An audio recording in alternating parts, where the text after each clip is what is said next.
Hello, everybody. Jason Sarney here, and welcome to our game preview of Week 8 edition. My buddy Drew Welch is here, and I think there's a new quarterback playing for the Dolphins on Sunday, Drew. I haven't heard anything about that.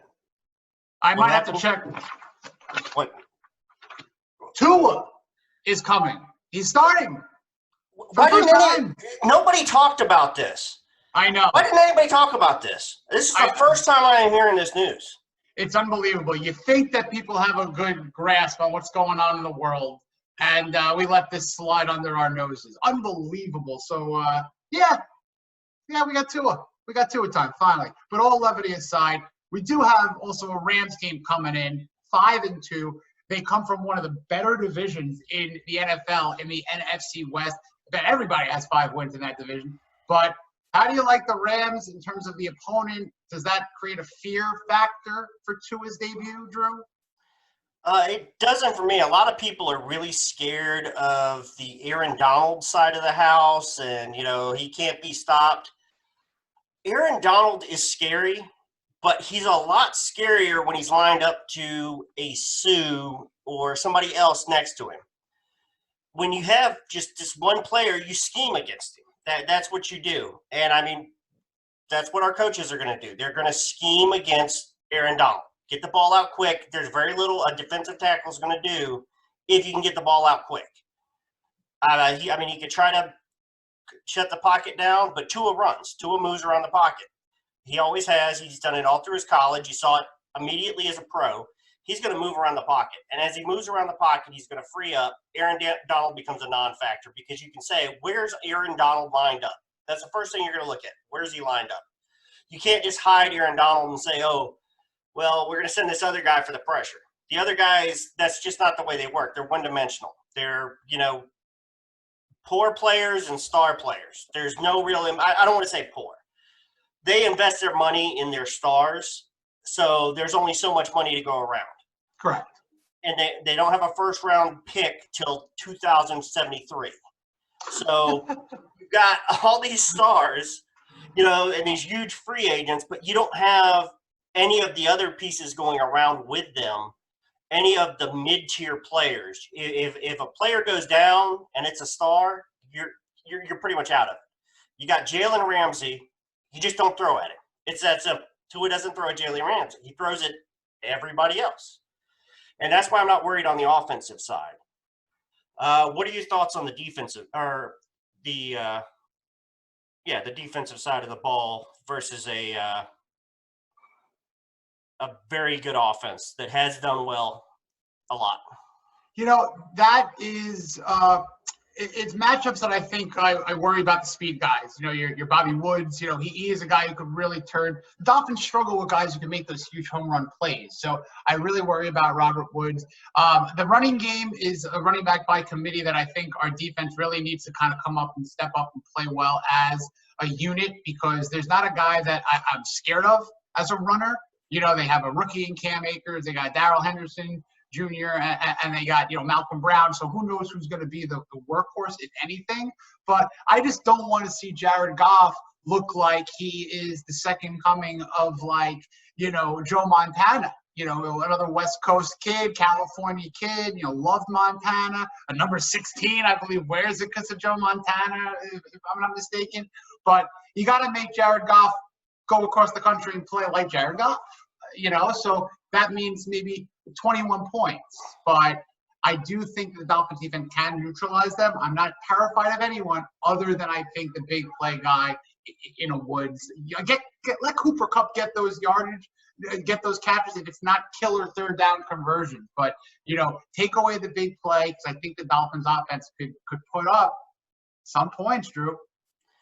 I think they definitely could, and I think what's going to happen is it's going to be a repeat of the Super Bowl. Remember, Coach Flo coached against the Rams in the Super Bowl and made Jared Goff look like Joe Montana. So, that's great. Well done. So that's what I see happening. I am pretty excited to see what they're going to do.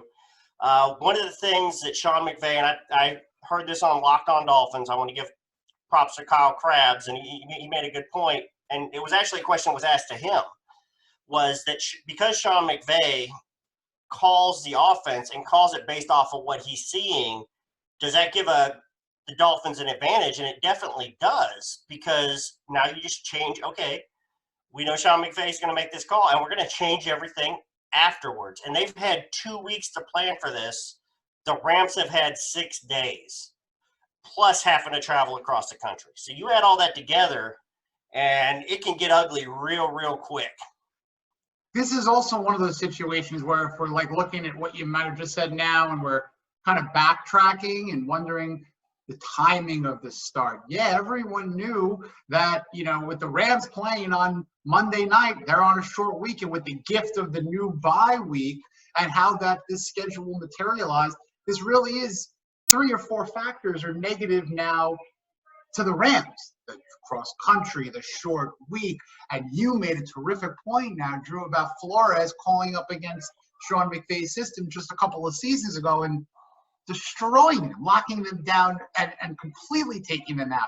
They remember that, I'm sure. So I think that this team can match up very well, Dolphins to Rams on the Dolphins defense to the Rams offense. But, I would love to see Tua not worry about, as you said, the guy who's getting covered by Jalen Ramsey. So that guy's out of the equation. If it's Devontae Parker or Preston Williams, let's see how they work that. Guys who I'm circling, Mike Gesicki, Jakeem Grant, and you know what? Adam Shaheen. Why not? Let's utilize him. Let's put him and Gesicki in the same situation. Maybe throw one of them in motion, and then you really don't know what's going on. So you know what? Maybe Devontae Parker or Preston Williams might have one of those tasks where they're going to get shadowed by Jalen Ramsey.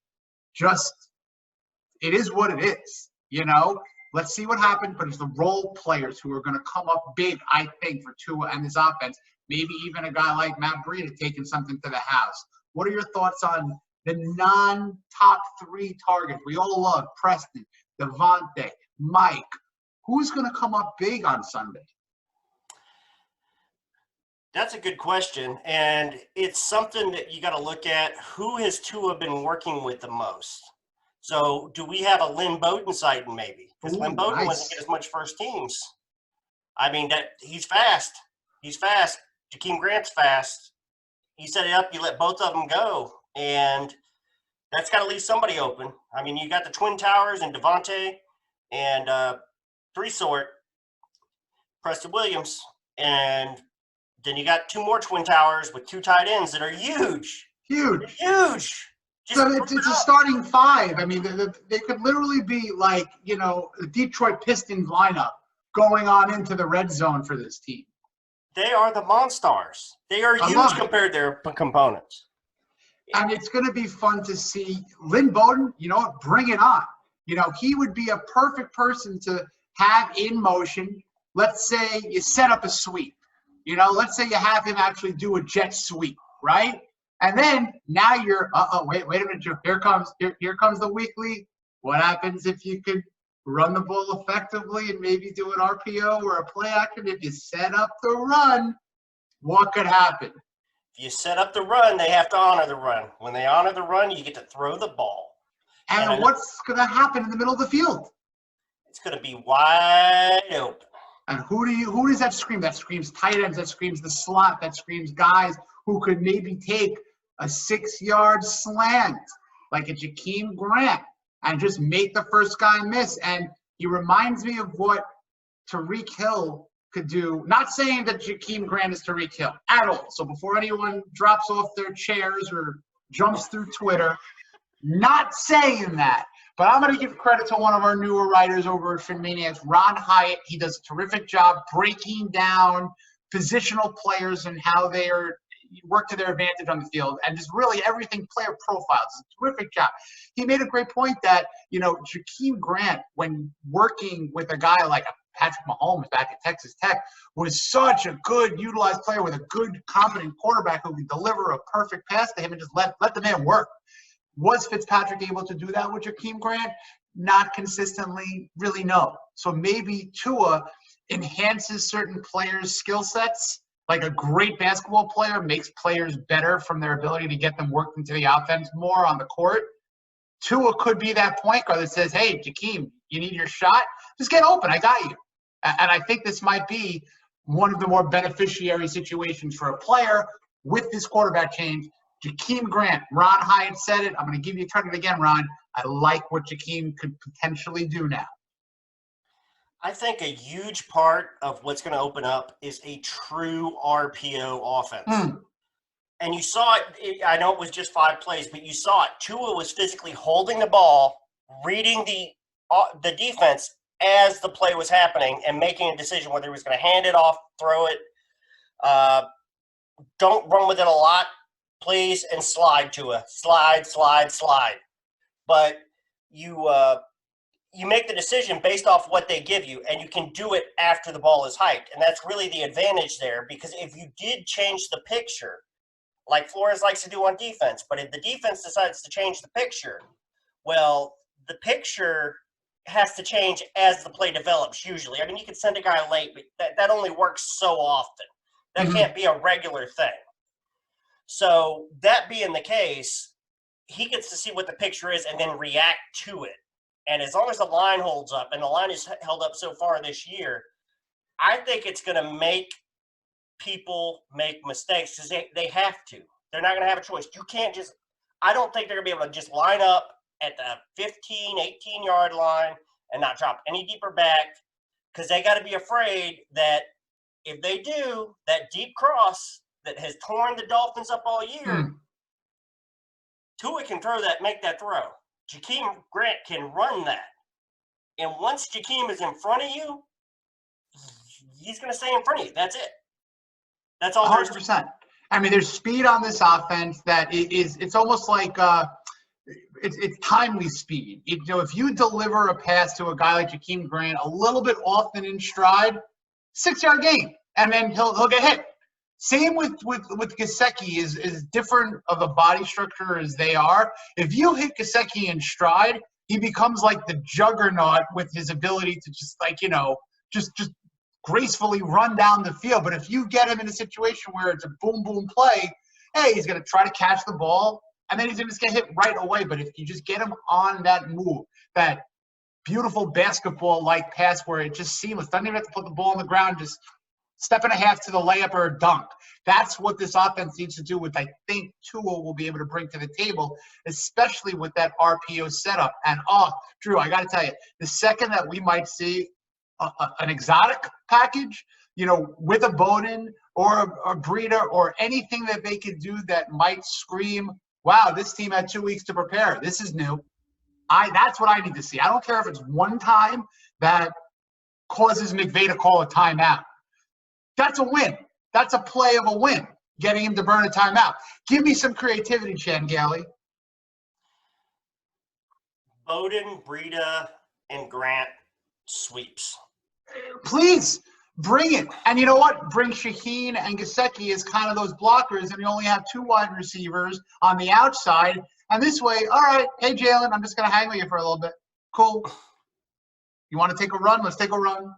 And it could be a situation where the most obscure guys could be scoring or could be doing things that set up the big guys. And I really can't wait to see the snap count, the personnel distributions. 2 weeks. They have 2 weeks to prepare for Tua's first start. I don't want vanilla. I want like Rocky Road, mint chocolate chip, peanut butter swirl, and marshmallow fluff on there. Like, I want everything in the kitchen sink in this offense on Sunday. Well, if it isn't, we know it wasn't Tua's fault, because he has been working. He took 1 day off over that 2-week period. And I am not knocking the previous QB in any way, shape, or form, Mr. Rosen. It is what it is. Best of luck to you. But Rosen last year had the exact same opportunity. He took off and went partying in LA. I'm not mad at you. You're 21, 22. It is what it is, maturity. But Tua said, no, I'm working. I'm going to work. I'm going to be in the facility. And he was in there every day except Sunday. And that excites knows that he's ready to go. Excites me too. And again, we love throwing other names in the show. Doesn't necessarily mean here's your comparison. But, way back when, Peyton Manning gets drafted in the same year that Ryan Leaf gets drafted. Peyton Manning, the first night, takes home the playbook, goes studying. Ryan Leaf goes to Vegas. everyone else knows what happened next. I mean, there's certain people that just have it in between the ears that just say, you know what? I have the rest of my life to party. I have the rest of my life to go out on a Thursday, Friday night, whatever. But it's my first start. I don't ever want to say this is going to be my first start again.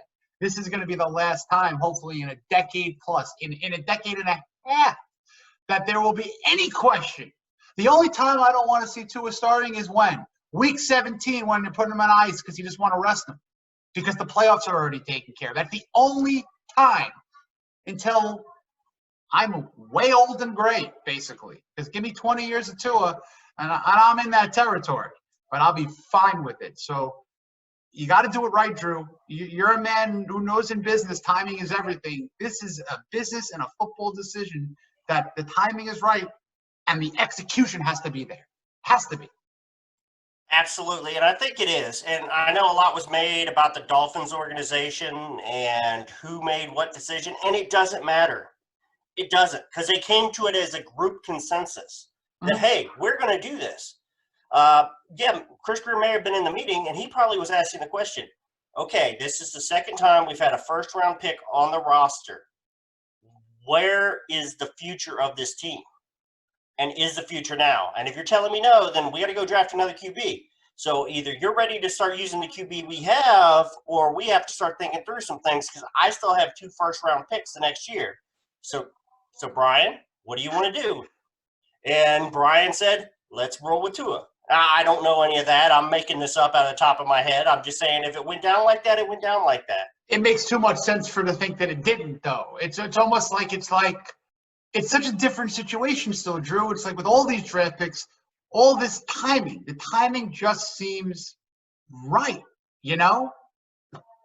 Everything fell into place. The bye week, I wasn't happy about it. I wanted them to have a late bye week for a change because they never seem to get one. But with all the injuries that just seemed to happen, it was the perfect time for a bye week. And it was a perfect time to instill Tua. You've got a short week for the opposite team. You got 2 weeks to get ready. And after this game, the schedule gets pretty light for a little while. A little bit, you're yeah. gonna have a nice little run. And on that nice little run, what you cannot be doing is throwing interceptions when you're in field goal range and have a lead. And that's what Tua is going to bring. Tua very rarely in college, this is college, we haven't seen him as a pro. Nobody's seen him as a pro. But in college, he didn't make a lot of bonehead plays. Yeah, there was, I think, 1 or 2 interceptions, but there wasn't a lot. Now, obviously, you know, defenses in the NFL are more complicated. There was one really bad one. I remember one really, really bad one, but that was it. Yeah. I think that was it. And he was trying to really make something happen when he didn't need to. And, I mean, but that's really where I don't think we're going to have those problems. I think we get a lead and we start coasting. He'll learn to throw the ball away. You can develop that early. Ryan Fitzpatrick, love him, hope the best for him. He is who he is. He's been playing in the league for 16 years. You're not going to train him in new habits. And I think Tua needed time to break in those new habits in practice and really learn, hey, here's where you throw it away. Here's where you do this. And really get those habits built in. And you can't do that without waiting a little bit. So for all the people who's, made the big deal over him not starting week 1, oh, well, he's starting now. So obviously it wasn't a mistake. Tua time. And I told my wife this weekend, 2 words, the spread. Big spread. We're going to have fun. We're going to enjoy a game, and it's going to be a glorious game. You got a glow on your face, Drew, that, it comes out like, at a portion of the show that just when you're excited. And it's all over you. It's all over Dolphin Nation. I got a fun stat for you, and I'm going to give credit to a fun group over the Finstones. Great guy, runs the group over on Facebook, one of the best Dolphin supporting groups out there. Came up with a great stat. Dan Marino, not really a stat, just a factual piece of information. 1983, Dan Marino comes in at a 3-3 record for his debut. And now Tua Tagovailoa comes on in 2020, 3-3 as his record. And let's just say that the rest is going to be written by itself. Lefty, but he's a righty. He writes righty. That's how cool Tua is, that he literally just throws and shoots baskets lefty. Everything else righty. Did you catch that? Yeah, I actually didn't realize that 3-3. I didn't know that. So that's freaking cool. Isn't And it? that is interesting to hear. And I think the lefty thing's something else because nobody has a playbook for what the Dolphins are going to do with a left-handed QB. There haven't been one since 2015 for anyone in the NFL because Kellen Moore was the last one to throw a ball left-handed in this league. 2015. Just to put a scope of such a rarity. I mean, it's not like in baseball it's been 15 years or 10 years or 5 years since a lefty pitcher. This is just a weird thing. So I don't know. This is a time to really jump on board if you're one of those. I don't care if you're a bandwagoner. I really don't at this point. The more the merrier at this point. Sure, if you want to wear your badge that you've been a 30-year, 40-year, whatever, great. If you're a Bama fan, roll tide. Come on board. Seriously. But this is the time to do it, Drew. And I just think that there's going to be a lot of fun. I don't think Tua needs to throw for 350 yards. Be the general. Be that Drew Brees, Russell Wilson light. And if that's the progression that we get with those timely, 3rd and 7, but you see that throw? Oh, down by 4, 2 minutes to go in the game. Did you see that throw? As long as we can get those, we have the right guy. We've seen the stats. We've seen the 350 yards, 3 touchdowns, and we loved it. We loved every second of it. But I think we can have a different form of greatness. And I don't think we need to measure the stats from Tua back to Dan. I think it's a completely different situation. I implore Dolphin fans to look at it as a completely different situation. Give me 12 of 17, 165 yards, 2 touchdowns, no picks, 40 rushing yards, 17-10, get out of there a winner. That's all I care about is the wins. I think we have the right guy, Drew. I truly do. I don't think there's any other way to put it. I mean, and I think he's going into a very good situation. He's got tools all around him on offense.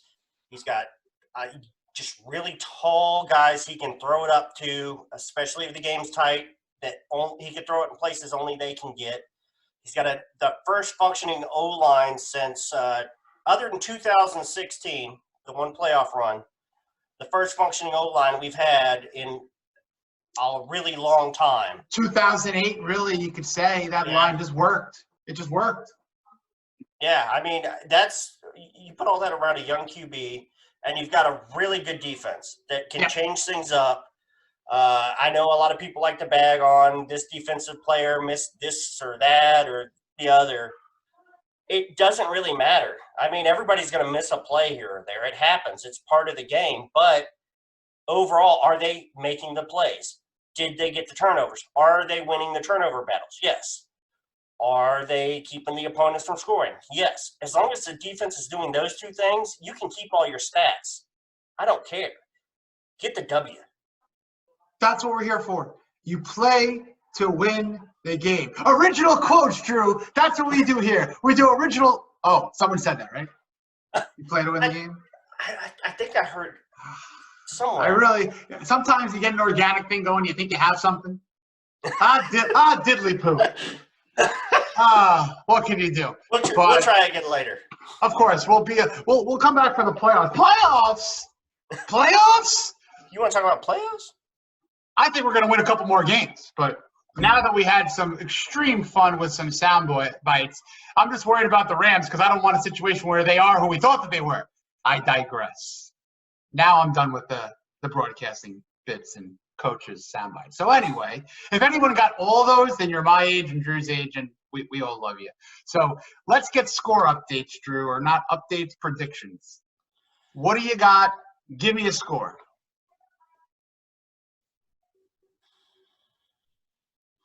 31-24. Dolphins win. I'm going to stick with the win. I'm going to take it down a little bit. I like that 21-17 or maybe even 24-17. I think it's going to be a little bit of a defensive game. You know, Flores has that team's number, I think. Hasn't really changed extremely that much in terms of personnel and you know, scheme in McVay. So, yeah, I like a Dolphin win. I do. I don't think we're going stat crazy. Don't think it's needed. Give us a nice, hard-fought one-possession win, and I think it's going to be a fantastic day in Miami Gardens, Drew. I really do. I think it's going to be a good one. And let's remember something else, too. Their best defense was with Wade Phillips, the LA Rams. So they don't have Wade Phillips anymore. So I don't know if they're going to be able to stop this new powered offense because they haven't even seen it yet. Exactly. No one's seen it. Like, no one's seen the capability of this. No one can even report really what they're seeing. So it's exciting.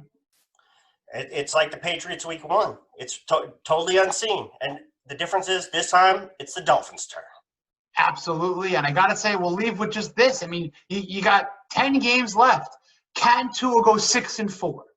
Maybe 5-5 gets you that 7th wild card. Maybe 6-4 gets you better. A division's in sight, 2 games out. Why not put all the chips in and say, let's go for this thing? But at the same time, if you fall a little short, there's just years and years left of development for this young team with all these chips left in draft picks. So, Drew, let's get us out of here with any final thoughts of what's going on for the rest of you going into this weekend that I think is probably the best weekend since I can't even remember. I really, truly can't even remember. Just excitement. That's it. As a Dolphins fan, for the first time, well, I can't say that. I always try to get excited. You talk yourself into it. We fake do it. Come on, we do. We convince ourselves that with this one new player, things were going to change. And we've been doing it for so long, half of us are broken. And, we don't want to believe it's going to change. We're all mad. But this is true excitement. They're at 500, and they're pushing to get better. They're not just saying, oh, we're at 500. Yeah, let's just ride Fitz, see what happens. No, they're saying enough. No more mediocrity. And if you're a running back who's getting 1 yard per carry, you're sitting. You're going to sit at the house. You better get hungry. Get real hungry because you're going to sit at the house unless you want to start doing your job. And just the excitement building from that. And just seeing this team get so much better, and so much better last year, right? Last year, the end of the season, they got so much better. And now this year, from game 1 to game 6, this team is freaking on fire. And it's just going to get better from here. I mean, it's just going to get better. There's no other way about it. Excitement. Enjoy it. Enjoy this weekend. Don't worry about what's going to happen. Maybe they win. Maybe they lose. You've watched enough losses. You've watched enough. You've seen them. It's okay. It's a loss. No big. But get excited. Enjoy it. Have some fun, Dolphins Nation. I'm not trying to top that. For Drew Welch, I'm Jason Sarney. We got a lot of fun stuff with Fin Maniacs. Fins up, everybody. Tua time is here. Take care, everybody. Fins up.